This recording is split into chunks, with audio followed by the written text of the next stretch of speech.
तो हमने पहले 2 रविवार पे ये जाना कि हमें क्या नहीं खाना चाहिए और क्या खाना चाहिए। क्या नहीं खाना चाहिए मतलब ऐसी चीज़ें जो रसोई में हैं और जो हमारे पाचन में या हमारे लिए ज़हर तुल्य है, जो केमिकल से बहुत ज़्यादा बनी है या जो हम ऋतु संबत नहीं खा रहे। दूसरे हमने जाना जो हम अपनी रसोई से निकाल चुके हैं या जो हमारे दादा परदादा कभी खाते थे, उनको किस तरह से अपनी रसोई में हम लेकर आए। आज का हमारा विषय है कि किस तरह से हम खाएं। हमारे शरीर में जब हम कुछ खाते हैं तो वो कैसे काम करता है, कैसे जाकर कहीं पचता है, इसके बारे में थोड़ा सा जानेंगे। तो सबसे पहले तो हम जब खाना खाते हैं तो क्या होता है, हमने खाना का निवाला मुंह में लिया, जब हम उसको चबा रहे हैं तो मुंह में लार बनी, फिर वो चबाया हुआ खाना जो है वो हम मतलब स्टमक में बोलते हैं। तो ये हमारा स्टमक है। यहाँ पर ये जो हिस्सा दिख रहा है, ये जो यहाँ पर है, तो ये फूड पाइप से कनेक्ट है। जब हम मुंह में खाना खाते हैं तो वो निगलते हैं, तो निगलने के बाद सबसे पहले वो अमाशय में जाता है। अमाशय में उसका एसिड्स बनते हैं, उसका पाचन होता है। वो फिर यहाँ पर हमारी एक पेंक्रियाज होती है, इस एरिया में पेंक्रियाज उसको इंसुलिन देती है और वो खाना हमारा फिर बड़ी छोटी आंत में जाता है। ये छोटी आंत है। तो इस छोटी आंत के बाद फिर हमारा खाना जो रस है वो लीवर में जाता है यहाँ पर, और जो वेस्ट है वो बड़ी आंत में जाता है, जो मल के माध्यम से हमारे शरीर से निकल जाता है। इसको ध्यान रखेंगे ताकि हम आगे जब बोले तो आपको समझ में आए कि किस तरह से हम बात कर रहे हैं। तो सर्वप्रथम क्या होता है, हम जब मुंह में खाना लेते हैं तो कहते हैं खाने को अच्छे से चबा चबा कर खाना चाहिए।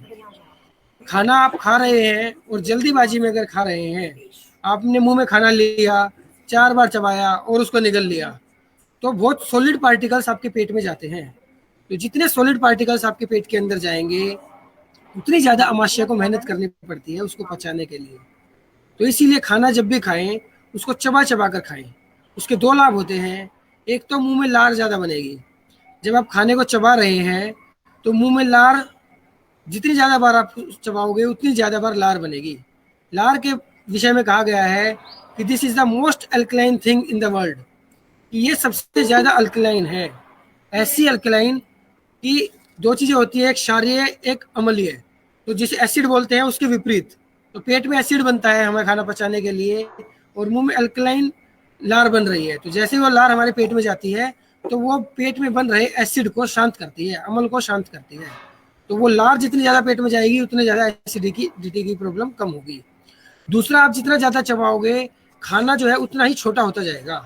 हमारे अमाशय का काम क्या है, अमाशय जो है खाने को तोड़ता है।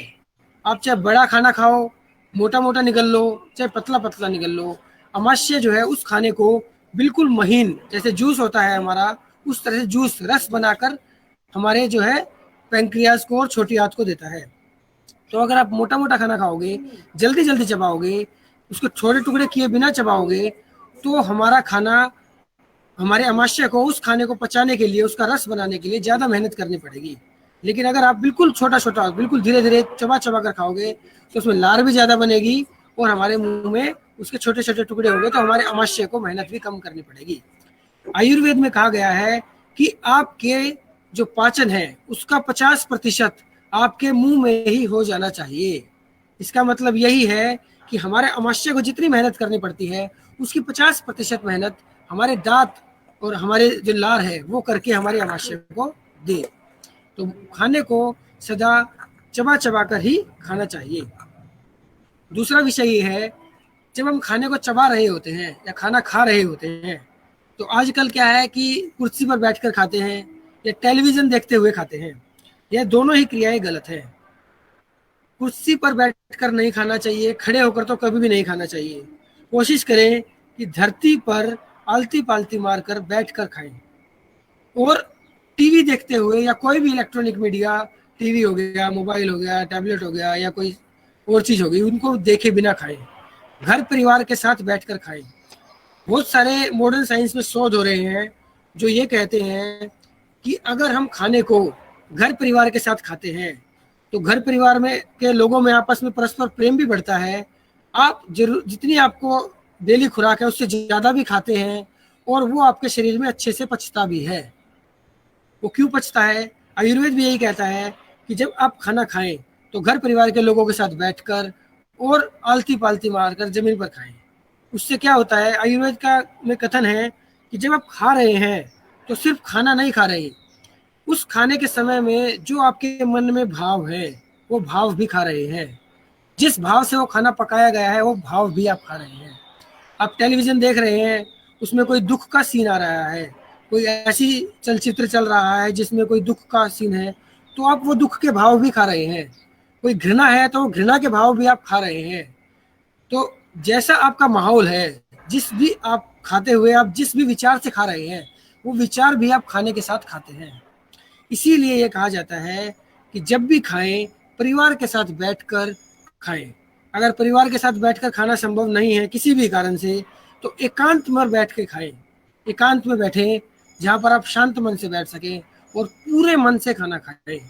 टीवी को देखते हुए या इधर उधर की कोई भी और काम करते हुए, कई लोग होते हैं ऑफिस का काम पेंडिंग है, ऑफिस का काम करते हुए खाना खा रहे हैं, वो करने से बचे। जितना एकांत में परिवार के साथ बैठकर खाना खाएंगे उतना ज़्यादा खाना शरीर को ज़्यादा अच्छा पचेगा, धीरे पचेगा, धीरे धीरे पचेगा, और उतने ही न्यूट्रिएंट्स आपको शरीर को ज़्यादा मिलेंगे।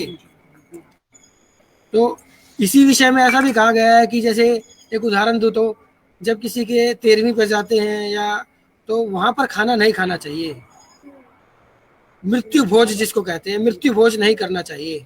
उसके विषय में भी यही है, जब मृत्यु भोज पर आप जाते हैं तो उसमें हमारे जो चारों तरफ का वातावरण है वो दुखी वातावरण है। लोग, औरतें और आदमी दुख होती है, किसी को घर से बिछड़ने का दुख होता है और वो रो रहे हैं, तो जब आप खाना खाएंगे ऐसे वातावरण में तो दुख के भाव खाएंगे। इसीलिए कहा गया है आयुर्वेद में कि मृत्यु भोज नहीं करना चाहिए। खाने को हमेशा प्रसन्नचित्त मन से ही खाएं। इसका एक और उदाहरण दूंगा। जैसे श्री कृष्ण जी जब दुर्योधन के पास वो प्रस्ताव लेकर आए थे कि हमें 5 गांव दे दो पांडवों को, बाकी कुछ नहीं चाहिए, तो दुर्योधन जी कहते हैं श्री कृष्ण जी को कि आप भोजन करके जाइए, आप आए हैं तो भोजन करके जाए। और श्री कृष्ण जी कहते हैं कि भोजन तो मैं विदुर जी के घर ही करूंगा। तो हमारे वहाँ धर्म में एक बात कही जाती है, दुर्योधन की मेवा त्यागी साग विदुर घर खाए मेरे मोहन। तो वो क्या है, दुर्योधन का जो मन था उस मन में उनके प्रति घृणा थी कि मेरा प्रस्ताव जो है वो स्वीकार नहीं कर रहे। उनके मन में उनके प्रति दुश्मनी थी। तो इसीलिए श्री कृष्ण जी ने उनके यहाँ भोजन त्यागा, उनके घर के मेवा त्याग दिए। लेकिन जहाँ पर प्रसन्नचित सुख वातावरण में हमें चाहे सूखी रोटी मिले वैसा भोजन मिला, वो श्री कृष्ण जी ने किया। तो ऐसे वातावरण में हमें भोजन करना चाहिए। भले ही खाना कैसा भी हो, मेवा खाने को ना मिले, हमें सूखी रोटी खाने को मिले, लेकिन खाना ऐसी जगह पर ही खाए जहाँ पर आपका मन प्रसन्न हो, जहाँ का वातावरण शुद्ध हो, प्रसन्नचित वातावरण हो। तो जैसे हम खाना खाएंगे, हम भाव खा रहे हैं, तो भाव हमारे अमाशय में जाते हैं। अमाशय हमारी बाईं तरफ होता है, तो अमाशय में खाना गया।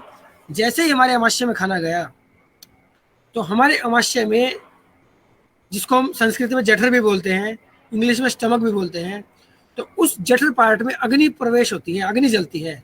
जैसे मैंने बताया कि हम मोटा मोटा खा रहे हैं तो भी, पतला खा रहे हैं तो भी, अमाशय का काम है उसको लिक्विड बनाना, उसको रस में बनाना। तो जब वो रस में बनाता है तो शरीर में एसिड्स बनते हैं, जिसको एसिड भी कहते हैं, एंजाइम्स भी कहते हैं, पाचक रस भी कहते हैं, संस्कृत में जठराग्नि भी कहते हैं। तो वो जठराग्नि क्या करती है, पेट में प्रज्वलित होती है, जो कुछ भी आपने खाया है उसको कूटती है, उसको गलाती है, गलाकर उसको रस बनाती है। तो जब हमने खाना खाया उस समय में हमारे शरीर में सबसे ज्यादा जठराग्नि, सबसे ज्यादा एसिड्स होते हैं। तो एसिड्स का मतलब अग्नि। अगर कोई पूछे भाई एसिड्स क्या है, तो एसिड्स को हाथ पे डालो तो जल जाता है, तो एसिड्स का मतलब अग्नि। तो जब एसिड्स को, हमारे शरीर में एसिड्स हैं जो खाने को पचा रहे हैं, उसी समय में अगर आप पानी पी लोगे, जैसे कहते हैं खाना खाने के बाद एक एक घुट करके 1 गिलास पानी पी गए, 2 गिलास पानी पी गए, तो वो उस जठर अग्नि को, उस एसिड्स को न्यूट्रलाइज कर देगा। और उस एसिड्स जो आपका खाना गला रहा था, खाने का रस बना रहा था, वो रस खाने से नहीं बनेगा। तो इसीलिए खाने के तुरंत बाद कभी भी पानी नहीं पीना चाहिए। खाने के बाद अगर आपको बहुत प्यास लगी है तो 1 घूंट पानी पी सकते हैं। और भी ज्यादा प्यास लगी है तो फलों के रस का सेवन कर सकते हैं, क्योंकि फलों के रस एसिड होते हैं। मौसमी का जूस हो गया, अनानास का जूस हो गया, या नारियल पानी हो गया, वो अपने आप में अग्नि को, एसिड्स को बढ़ाने वाले हैं, तो आप वो पी सकते हैं। आप दही की बनी हुई छाछ पी सकते हैं, लेकिन आप पानी जो है 1 या 2 घूंट से ज़्यादा ना पिए। आधे घूंट में अगर प्यास बुझ रही है तो आधा घूंट ही पिए। पानी को अगर आप एसिड्स के ऊपर पिएंगे तो जो है जठराग्नि को बुझा देगा, एसिड्स को न्यूट्रलाइज कर देगा। और वाघभट जी कहते हैं जो आपने पेट में खाना खाया उसकी 2 ही क्रियाएं होंगी, या तो वो खाना पचेगा और अगर वो नहीं पचा तो वो खाना सड़ेगा। तो आपने भोजन किया, एसिड्स बनाए, जठराग्नि प्रज्वलित हुई, उसके ऊपर से 1 गिलास या 2 गिलास या 1 लोटा पानी पी लिया, तो जठराग्नि तो बुझ गई। अब जो जठराग्नि बुझ गई तो पेट में जो अन्न है वो ऐसा कैसा पड़ा रहेगा, वो अब आपके शरीर से नीचे नहीं जा रहा, आपके अमाशय में नीचे नहीं जा रहा, तो अब वो खाना सड़ेगा। अब जब खाना पचता है तो हमें ताकत देता है। ऐसा नहीं है कि हमने खाना खाया है तो पचेगा ही पचेगा, मजबूरी नहीं है शरीर की उसको पचाना, या तो वो पचेगा या वो सड़ेगा। जब खाना पचेगा तो हमें ताकत देगा, लेकिन जब खाना सड़ेगा तो हमें रोग देगा, हमारे शरीर में भांति भांति के रोग आएंगे। और जो सबसे प्रमुख रोग है जिसको आजकल डॉक्टर्स बहुत बोलते हैं, वो बोलते हैं बैड कोलेस्ट्रॉल, एलडीएल और वीडीएल। जो इसमें सड़ रहा है वो हमारे शरीर में एलडीएल और वीडीएल को बढ़ाएगा, यानी कि बैड कोलेस्ट्रॉल को बढ़ाएगा। और जो खाना हमारे शरीर में पच रहा है वो हमारा गुड कोलेस्ट्रॉल शरीर में बढ़ाएगा। तो कभी भी खाने के तुरंत बाद पानी नहीं पीना चाहिए। तो खाने के कितनी देर बाद पानी पिए? कम से कम 1.5 घंटे बाद। 1.5 से 2 घंटे का समय लगता है हमारे शरीर के अमाशय को उस खाने को रस में बदलकर आगे भेजने में। तो जब आपने खाना खा लिया है 1.5 घंटे बाद आप 1 गिलास पानी, 1.5 गिलास पानी पी सकते हैं, यथासंभव जितना आपका मन करे। दूसरा इसका है कि आपने जो भोजन किया, एक तो तरीका है कि खाना कब सड़ेगा, जब हम खाने के तुरंत बाद पानी पी लेंगे। दूसरा क्या है, आपको भूख 1 रोटी की है और आपने खाई 2 रोटी, तो वाघभट जी ने कहा है जितनी आपको भूख है उससे हमेशा कम खाना खाएं, 1 रोटी 1.5 रोटी कम खाएं। शरीर के अमाशय को 3 भागों में डिवाइड किया है। पहला सॉलिड जिसमें खाना है, फिर हमारा लिक्विड और उसके ऊपर वायु। तो 3 भाग है, तो आधा स्टमक जो है हमारा उसको हम खाने से भर सकते हैं। उसके बाद 1/4 जो है उसको हम लिक्विड से भर सकते हैं, दही, छाछ या जो एसिड्स बनेंगे शरीर में वो भी लिक्विड आएंगे। और उसके बाद थोड़ा सा स्थान वायु के लिए रहना चाहिए। अगर आप पेट भरकर भोजन कर लेंगे, पूरा पेट भर गया है या राष्ट्र भोजन ज्यादा हो गया, तो वो खाना पचेगा नहीं, वो खाना सड़ेगा। इसके लिए वाघभट जी ने कहा है कि अगर आपके शरीर में भोजन, आपके अमाशय में भोजन 3 घंटे से ज्यादा है, 1.5 से 2 घंटा, मैक्सिमम 2.5 घंटा लगता है अमाशय को भोजन पचाने में। अगर खाना 3 घंटे से ज्यादा आपके अमाशय में है तो आप ये सोच लीजिए कि आपने खाना ज्यादा खाया है या आपने खाना गलत खाया है। 2 ही तरीके हैं इसके। तो खाना हमेशा भूख से, जितनी भूख है उससे कम खाएं। अब खाना ज्यादा खाया है या खाना गलत खाया है, ज्यादा का मतलब तो सबको समझ में आया होगा कि भूख है और वाइफ ने कहा या किसी ने कहा यार 1 रोटी और खा लो, और हमने स्वाद में 1 रोटी और खा ली, अब वो ज्यादा हो गया तो वो शरीर में सड़ेगा। अब गलत का क्या मतलब है? गलत का मतलब ये भी हो सकता है कि जो हमने रसोई घर के जहर की बात की हम उसकी बात कर रहे हो, या ये भी हो सकता है कि खाना तो आपने उत्तम खाया है, देसी गाय का घी खाया है, ऋतु संवत खाया है, लेकिन वो जरूरत से ज्यादा खाया है। लेकिन दूसरा ये भी है कि आपने ऋतु संवत भोजन नहीं किया, आपने बाजरे का आटा खाया, वो भी ग्रीष्म ऋतु में, तो वो भी खाना सड़ेगा, वो भी खाना पचेगा नहीं। तो पेट में जब हमारा भोजन जा रहा है तो हम ये भी विचार करें जो भोजन है वो ऋतु संवत हो। ऋतु संवत का क्या मतलब है? हमारा शरीर 5 महाभूतों से मिलकर बना है, सबको पता है। उसमें से जो हमारी पृथ्वी, 5 महाभूत कौन कौन से हैं? एक जल, एक अग्नि, एक वायु, एक पृथ्वी और एक आकाश। तो पृथ्वी और आकाश जो तत्व हैं वो मौसम के साथ नहीं बदलते, लेकिन जो 3 तत्व हैं जल, अग्नि और वायु, ये मौसम काल के साथ बदलते रहते हैं, समय के साथ भी बदलते रहते हैं। तो जिस मौसम में जैसा हमारे पास पित्त है, जैसे ग्रीष्म ऋतु में पित्त बहुत कम होता है क्योंकि पहले ही वातावरण में गर्मी ज्यादा है, तो उस मौसम में सुपाच्य और हल्का भोजन करें। सर्दी ऋतु में हमारे पास जो पित्त है वो बहुत होता है क्योंकि ठंड है बाहर।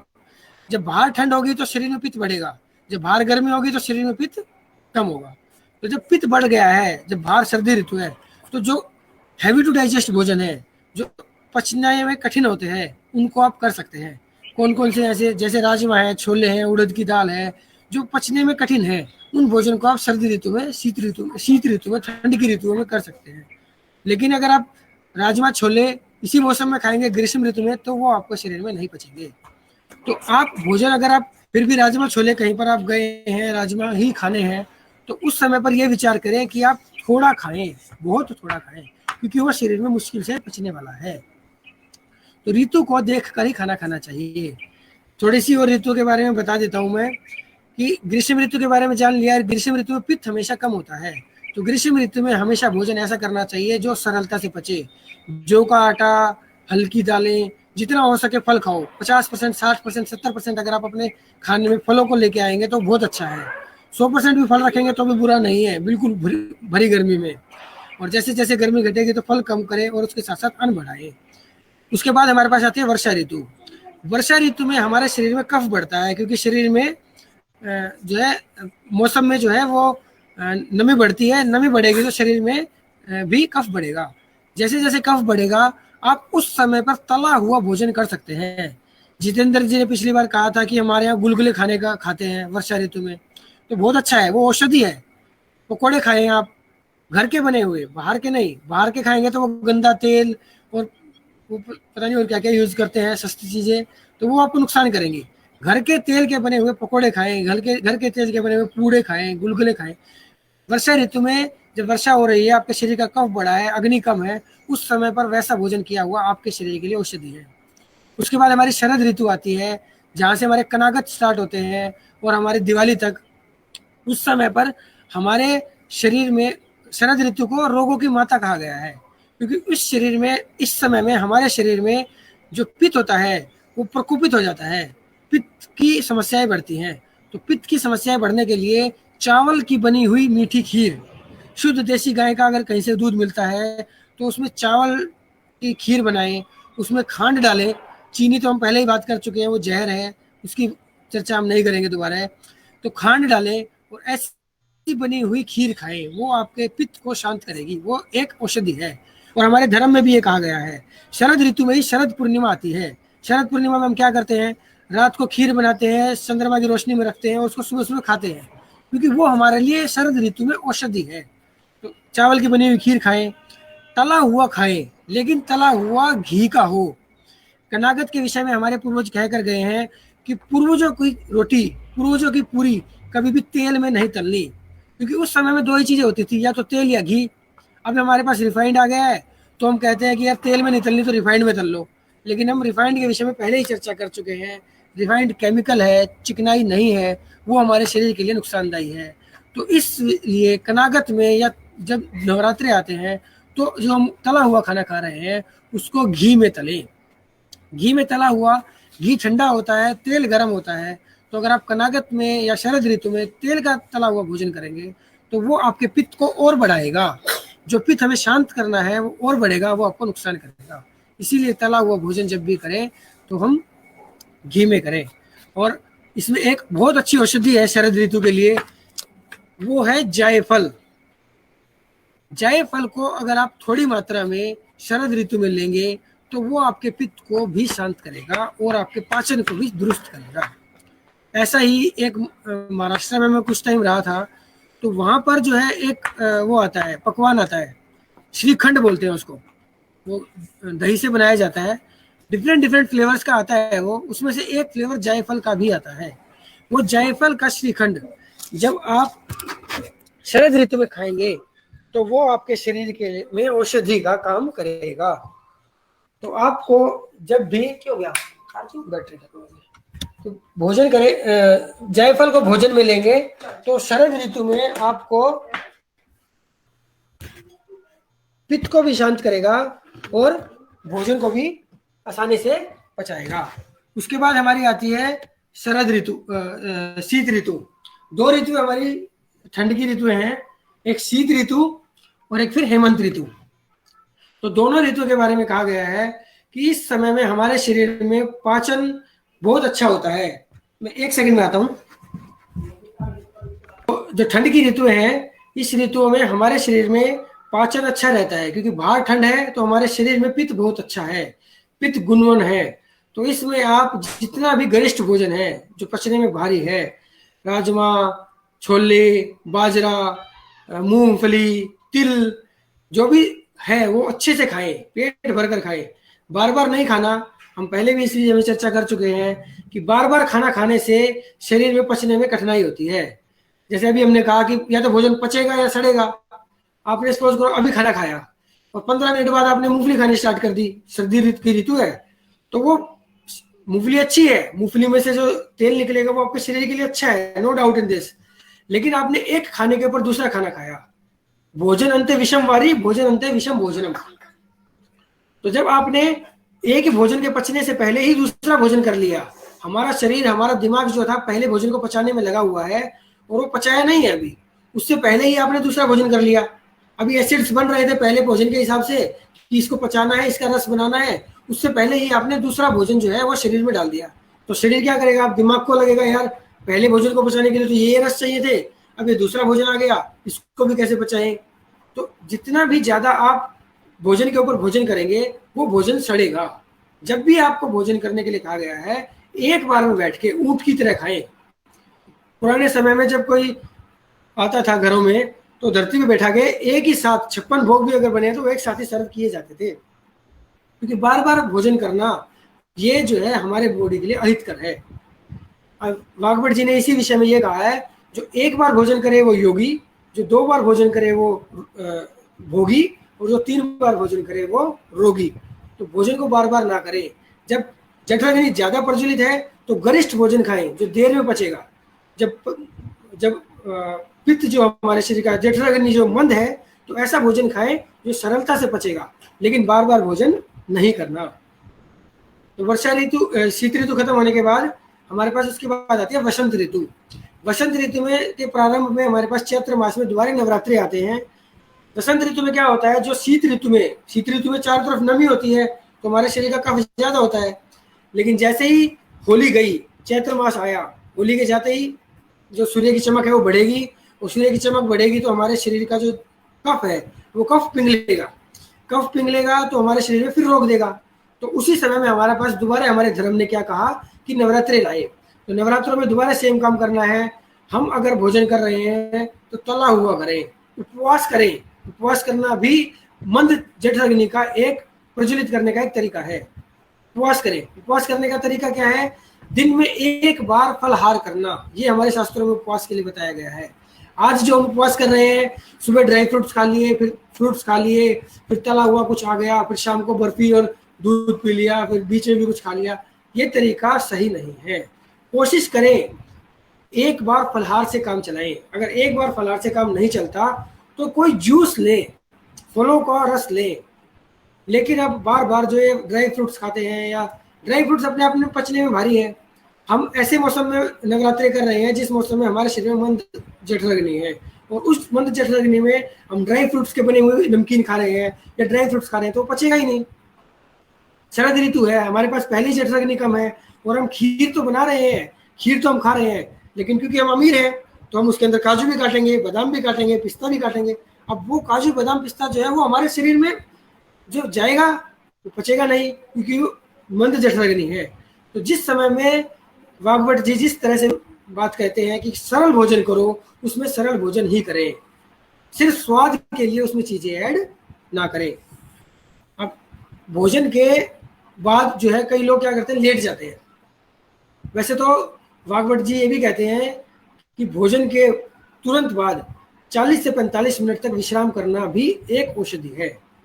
लेकिन अगर आपने भोजन रात को किया है या भोजन आपने गैर टाइम किया है, मतलब जैसे कि 6 बजे 7 बजे आपने भोजन किया है और आपको 9 बजे सोना है, तो उस समय में आपको वज्रासन में बैठना चाहिए। खाने के तुरंत बाद 15 मिनट में वज्रासन में बैठना भी एक व्यायाम, एक पाचन को दुरुस्त करने का तरीका है। दूसरा, कमर को सदा सीधी रखने का प्रयास करें। हमारे शरीर में भी हमने जो ऑर्गन्स देखे थे वो सभी थैली के फॉर्म में है। हमारी बड़ी आंत थैली है, हमारी छोटी आंत थैली है, हमारा आमाशय जो है वो भी एक थैली है। तो हमारे शरीर में जितने भी ऑर्गन्स हैं वो सब थैली है, और एक दूसरे से कनेक्टेड कैसे है, यहाँ से इनपुट आया, यहाँ से आउटपुट चला गया, बीच में वो झूल रहा है। तो अगर मैं ऐसे करके लेट जाऊंगा या ऐसे करके लेट जाऊंगा तो एक ऑर्गन दूसरे ऑर्गन पर स्पर्श करेगा, तो हमारे जो ऑर्गन्स हैं वो पूरी तरह से अच्छे से काम नहीं कर पाएंगे। तो इसीलिए कोशिश करें जब भी बैठे कमर को सीधी करके बैठे, जितनी देर भी संभव हो। 2 मिनट ही कमर सीधी कर सकते हैं तो 2 मिनट करें, फिर सहारा ले लें, फिर 2 मिनट करें। ऐसे अभ्यास करते रहेंगे तो धीरे धीरे कमर जो है सीधी ज़्यादा देर रख पाएंगे। कमर को सीधी रखना, सीधी रख के तुरंत बैठना आपके पाचन को सरल करने का एक अच्छा तरीका है। और एक दूसरा तरीका है उकड़ू बैठना। पहले हमारे घरों में पटड़ी होती थी, छोटी सी पटड़ी, इतनी सी हाइट वाली। अब उस पर बैठ के महिलाएं काम करती थी। अगर जमीन पर बैठना होता था तो उसी पे बैठा जाता था। तो उस पर बैठने का क्या मतलब है? उकड़ू बैठना। तो जितना आप उकड़ू बैठेंगे उतना आपके शरीर के लिए अच्छा है। उकड़ू बैठने से आपके शरीर में जितने भी ऑर्गन्स हैं, क्योंकि हमारे शरीर में जितने भी महत्वपूर्ण ऑर्गन्स हैं, वैसे तो हमारे घुटने भी महत्वपूर्ण हैं, लेकिन पाचन में जितने भी महत्वपूर्ण ऑर्गन हैं वो हमारे पेट में ही है। तो जब आप उकड़ू बैठते हैं तो रस का प्रवाह जो है, खून का जो प्रवाह होता है, वो हमारे पेट, छाती से लेके पेट वाले हिस्से में बढ़ जाता है। इसीलिए हमें कोशिश करनी चाहिए कि हम उकड़ू थोड़ी देर जरूर बैठें। तो अब यहाँ से हमारा अमाशय से हमारा खाना पचा, हमने अच्छा भोजन किया, हमने मात्रा के हिसाब से भोजन किया, हमने उकड़ू बैठकर या फिर आलती पालती मारकर परिवार के साथ भोजन किया। अब भोजन करने के बाद जो रस बना, अमाशय में जो रस बना, वो रस जो है निकलेगा, और वो रस निकल कर कहाँ जाएगा? वो जाएगा छोटी हाथ के पास। अब छोटी हाथ के पास जब वो रस जा रहा है तो बीच में पेंक्रियाज आती है। पेंक्रियाज के 2 काम है, लेकिन वो करता एक ही काम है, मतलब एक बार में एक ही काम करता है। वो क्या क्या कर सकता है? या तो वो पाचक रस बनाएगा, या तो वो एसिड्स बनाएगा, और या फिर वो क्या करेगा, दूसरा काम क्या करेगा, वो इंसुलिन बनाएगा। तो अगर दिमाग ने कहा यार इसने तो बहुत अड़ंग बड़ंग खाना खा लिया, जरूरत से ज्यादा खा लिया, ऋतु के हिसाब से नहीं खाया, तो दिमाग बोलेगा ये पैंक्रियाज, तेरे को आज इंसुलिन नहीं बनाना, तेरे को आज पाचक रस बनाना है, क्योंकि पहली प्रायोरिटी क्या है? खाने को पचाना। तो उस दिन आपका इंसुलिन नहीं बनेगा। लेकिन अगर आपने अच्छा भोजन किया, अपने ऋतु के हिसाब से खाया, आपने कम भोजन किया, जितनी भूख थी उससे थोड़ा कम खाया, तो उस समय में क्या होगा? आपके शरीर में पैंक्रियाज जो है आपके शरीर में इंसुलिन बनाएगा, और जितना शरीर में इंसुलिन जरूरत है वो उतना ही बनाएगा। आजकल जैसे डॉक्टर इंसुलिन का इंजेक्शन देते हैं, वो बोलते हैं 40 यूनिट ले लो, 30 यूनिट ले लो, 12 यूनिट ले लो। उनको ये नहीं पता शरीर को कितने इंसुलिन की जरूरत है, उन्होंने अंदाजा से बोल दिया इतना इंसुलिन ले लो। हमारा पैंक्रियाज जो है लेकिन इंटेलिजेंट है, वो देखता है जब खाना पच गया, जब अमाशय से खाना निकल रहा है इस तरह से, तब वो देखता है कि खाने में कितना मीठा है, और उस मीठे को पचाने के लिए मुझे कितना इंसुलिन चाहिए। वो उतना ही इंसुलिन जो है पैंक्रियाज रिलीज करता है, छोड़ता है। तो अगर आप खाना सुपाच्य भोजन खाएंगे, ऋतु के हिसाब से खाएंगे, तो आपको डायबिटीज वाली समस्या भी नहीं होगी, क्योंकि आपका इंसुलिन अच्छे से काम करता रहेगा। इसीलिए आयुर्वेद में जब मैं ये बाबा रामदेव या अन्य जो भी बाबा इसके बारे में चर्चा करते हैं, डायबिटीज के बारे में, तो बोलते हैं कि डायबिटीज एक अपज है, डायबिटीज कोई बीमारी है ही नहीं। डायबिटीज क्या है? आपका खाना नहीं पचा इसीलिए वो हो गई है। डायबिटीज अपने आप में कोई बीमारी नहीं है। रक्त में शर्करा यानी कि शुगर का बढ़ना ही डायबिटीज है। तो आपके शरीर से जब इंसुलिन बनना बंद हो जाता है तब वो हो जाती है। इंसुलिन क्यों बनना बंद हो जाता है? क्योंकि जो पैंक्रियास था वो पाचक रस बना रहा है, वो एसिड्स बना रहा है, क्योंकि एसिड्स अमाशय को चाहिए। आपने खाना गलत खाया। जिस भी किसी भाई को या जिसको भी डायबिटीज की समस्या है, तो एलोपैथिक डॉक्टर्स क्या कहते हैं? हर 2 घंटे में भोजन करो, 2-2, 3-3 घंटे में भोजन करो। लेकिन आयुर्वेद क्या कहता है? दिन में 1 बार भोजन करो या दिन में 2 बार भोजन करो। तो एलोपैथी क्या कहता है? जैसे ही आपके अमाशय से भोजन गया, अमाशय खाली हुआ, वैसे ही उसको दोबारा भर लो। लेकिन आयुर्वेद क्या कहता है? जब तक आपका पाचन पूरा नहीं हुआ, अभी हमारा पाचन पूरा कहाँ हुआ है? अमाशय खाली हुआ, पैंक्रियाज काम कर रहा है, फिर पैंक्रियाज काम करना बंद कर देगा तो छोटी आंत काम करेगी। तो अभी पाचन जब तक पूरा नहीं हुआ तब तक आप दूसरा भोजन मत करो। कम से कम 5 से 6 घंटे तक हमारा पाचन पूरा होता है। तो 6 घंटे से पहले भोजन, 5 से 6 घंटे से पहले दूसरा भोजन नहीं करना चाहिए, ये आयुर्वेद कहता है। तो जब आप इस चीज को अच्छे से निभाएंगे तो धीरे धीरे डायबिटीज की समस्या खत्म होती चली जाएगी। जितने ज्यादा फलों का सेवन करेंगे, सुपाच्य भोजनों का सेवन करेंगे, उतनी ज्यादा डायबिटीज़ की समस्या से, उतनी जल्दी डायबिटीज़ की समस्या से मुक्ति पाएंगे। तो पैंक्रियास ने अपना काम किया, इंसुलिन दे दिया। इंसुलिन देने के बाद वो खाना हमारे पास छोटी आंत को गया, स्मॉल इंटेस्टाइन जिसको हम बोलते हैं। स्मॉल इंटेस्टाइन क्या करेगी, उस पाचक जो लिक्विड आमाशय से हमारे पास आया है उसमें से जो काम के न्यूट्रिएंट्स है जिसको हम रस बोलते हैं, वो रस एक्सट्रैक्ट करेगी, निकालेगी और उसको लीवर को दे देगी।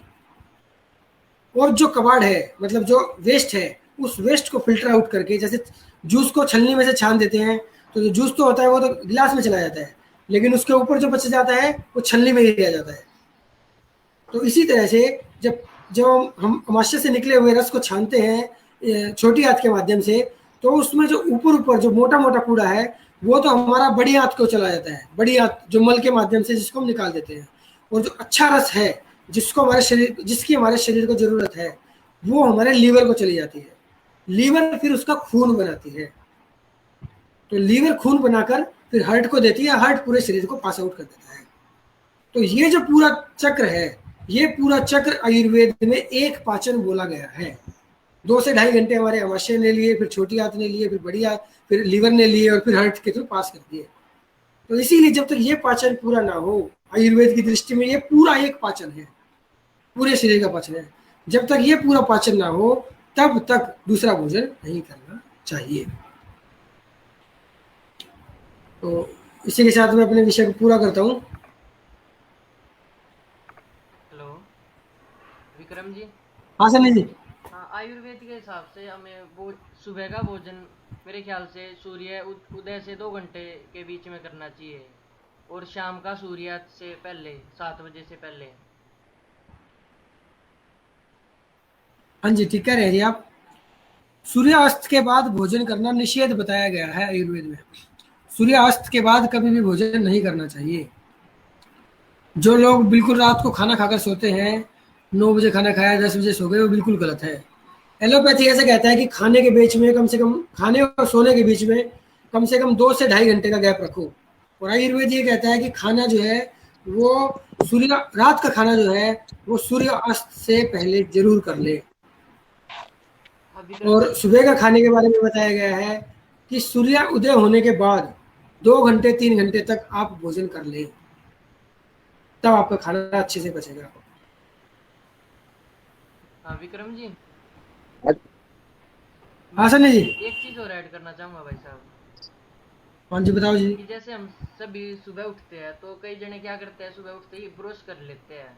तो हमें सबसे पहले हाँ जी। सुबह उठते ही गुनगुना पानी या ठंडा पानी जैसा भी हम पीना चाहे, सुबह उठते ही पानी पीना चाहिए। क्योंकि आयुर्वेद कहता है कि जो हमारा सलाइवा है, जो हमारा सलाइवा बनता है मुंह में, उसके अंदर 18 प्रकार के जो सोयल के अंदर वो मिलते हैं मिनरल्स, वो अपनी धूप के अंदर होते हैं सुबह के। तो इस वजह से सबसे पहले हमें उठकर पानी पीना चाहिए, उसके बाद मंजन वगैरह जो कुछ करना वो करना चाहिए। बहुत उत्तम है ये। वाघभट जी कहते हैं कि मुंह के अंदर 18 तरह के नहीं, बहुत तरह की लार बनती है। जो मैं पहले ही बता चुका हूँ, लार जो सबसे ज्यादा एल्कलाइन है और पेट में एसिड बनता है। तो जो पूरी रात की लार है, आप पूरी रात जब सो के उठे, सुबह जब सो के उठे आप रात भर से, तो वो जो लार मुंह में बनी है वो बेशकीमती है, बहुत कीमती लार है वो। तो उस लार को कभी भी डस्टबिन में या थूके ना, कुल्ले के माध्यम से उसको निकाले नहीं शरीर से। हमारे आयुर्वेद में तो ये भी कहा गया है कि मुंह की जो लार है, कहीं फोड़ा फुंसी हो जाए तो वहां पर लगा लो, वो ठीक हो जाएगा। कहीं चोट लगी है वहां लगा लो, ठीक हो जाएगा। इवन आयुर्वेद में ये भी कहा गया है जिसकी आंखें दर्द कर रही हैं, रात को उसने ज्यादा टेलीविजन देखा, कंप्यूटर पे बहुत ज्यादा काम कर लिया, आंखों में दर्द हो रहा है, या आंखों में हल्की हल्की जलन हो रही है, या आंखों में हल्का फुल्का चश्मा लगा हुआ है, तो सुबह उठकर बिना कुल्ला किए जो मुंह की लार है उसको काजल की तरह आंखों में लगाने से आंखों के दर्द का भी निवारण होता है। तो उस बेशकीमती लार को जो हमारे मुंह में बन रही है पूरी रात से, उस लार को कभी भी थूकना नहीं। उस लार को पानी पीकर गटक जाना। सुबह उठकर निवाया पानी पीने सबसे अच्छा है। निवाया पानी नहीं पीने का मन है तो सादा पानी पिए, लेकिन पानी पी के उस मुंह की लार को पेट में अवश्य लेकर जाए। बहुत अच्छा सन्नी जी, बहुत अच्छा विषय बताया आपने। अब विक्रम जी एक और बात बतानी है, सबको बता देते हैं आप एक बार। कि हाँ जी। हमें कब कब दूध पीना चाहिए, लस्सी पीनी चाहिए, इसके बारे में और बता देते हैं। हाँ, मैं एक बना एक मीटिंग में जुड़ गया करके एक 10 से 15 मिनट की रैली। तो जी अब दूध के विषय में ये कहा गया है कि दूध हमारा एसिडिक होता है, तो दूध को हमेशा रात को ही पीना चाहिए। जो छोटे बच्चे हैं, जो 7-8 साल के हैं या 5-6 साल तक के हैं, उनके लिए ये नियम नहीं है। छोटे बच्चों का शरीर और बड़ों का शरीर अलग होता है। 5.5 साल की उम्र में शरीर में एक नाड़ी है, उसका नाम मेरे को ध्यान नहीं है, उसका विकास होता है। तो जब उस नाड़ी का विकास होता है तो हमारे शरीर की जो क्रिया है वो अलग होने लगती है। जैसे पुराने समय में क्या होता था कि 6 साल 7 साल से पहले कभी बच्चे को स्कूल नहीं भेजा जाता था। वो इसीलिए नहीं भेजा जाता था क्योंकि जब तक वो नाड़ी पूरी तरह से शरीर में विकसित ना हो, किसी नियम में, किसी सूत्र में बच्चों को नहीं बांधा जाता। 7 साल 8 साल के बच्चों को भी गुरुकुल में या स्कूल में भेजा जाता था। तो बच्चों के लिए ये नियम नहीं है कि दूध को सुबह या सिर्फ रात को पिए। बच्चों को किसी भी टाइम दूध दे सकते हैं। लेकिन जो बड़े बच्चे हैं, 10 साल या 8 साल से जो बड़े बच्चे हैं, या जो वयस्क हैं 18 साल से बड़े जिनके जो बच्चे हैं, उनके लिए ये नियम लगाओ, तो उनको दूध सिर्फ रात को ही पीना चाहिए। और आज के समय में जो अभी करंट परिस्थितियां हैं, उसमें तो मैं ये कहूँगा कि दूध को देख कर और सोच कर पिए। क्यों कह रहा हूँ मैं ऐसा कि दूध जो है वो सबको मिल जाता है। मेरे को खीर बनानी है, मेरे को 4 किलो दूध चाहिए, मिल जाएगा। और 4 किलो दूध सबको चाहिए, सबको मिल जाएगा। गाय उतनी ही है, भैंस उतनी ही है, दूध भी उतना ही दे रही है वो, लेकिन दूध आपको कितना भी चाहिए उतना ही मिल जाता है मार्केट में।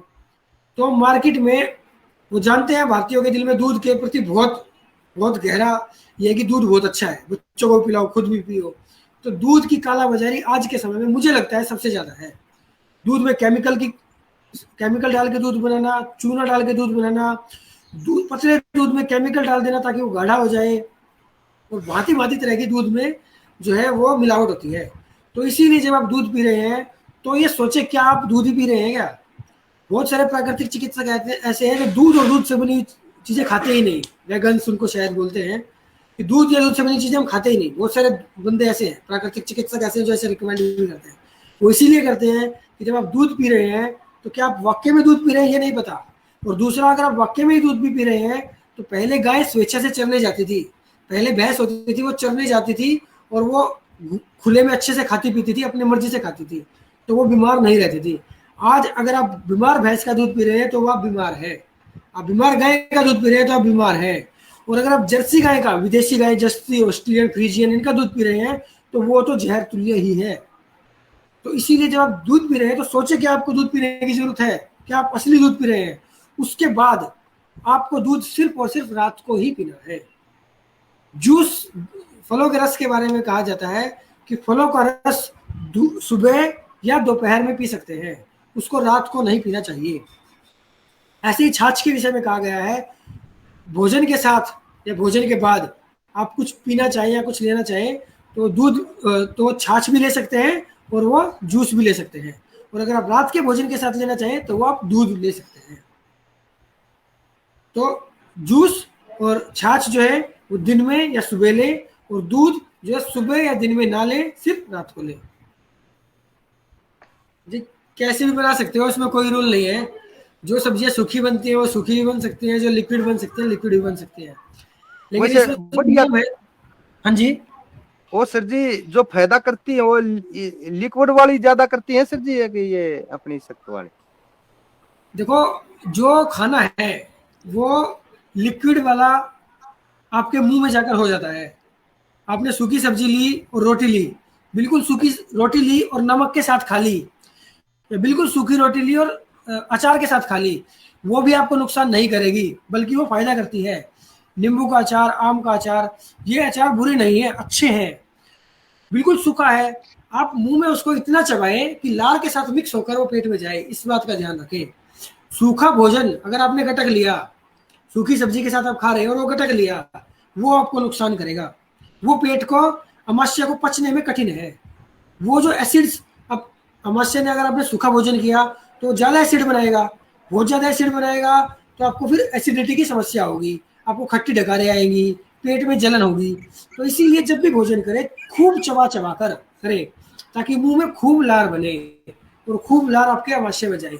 जब लार के साथ भोजन जाएगा तो वो अपने आप ही लिक्विड जाएगा। तो भोजन को जब भी करें, अब आलू है, आलू जो है वो पचने में भारी है।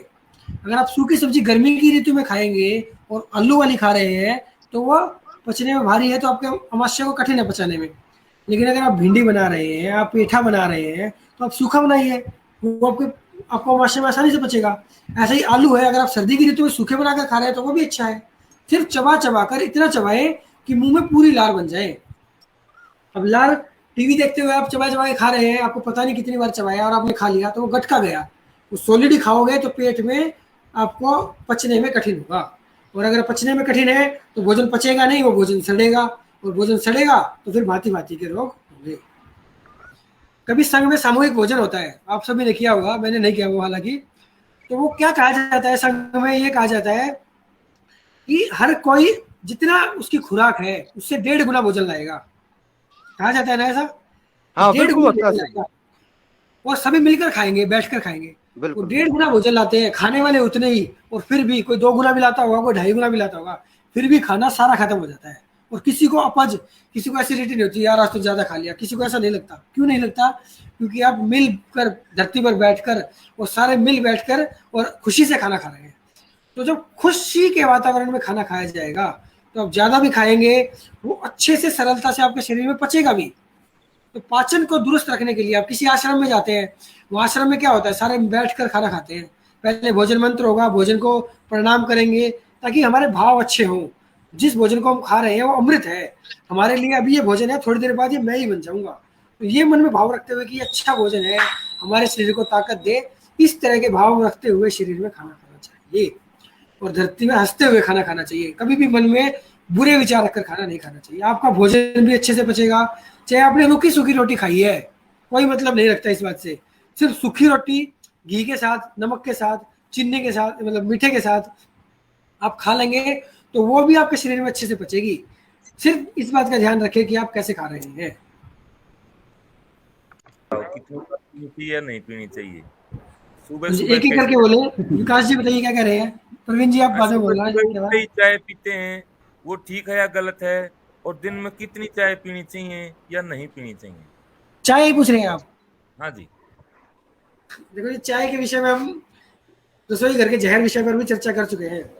हमने जो भोजन किया था जो सुबह। चाय है हाँ जी। वो भारत का आहार नहीं है, खाद्य पदार्थ नहीं है।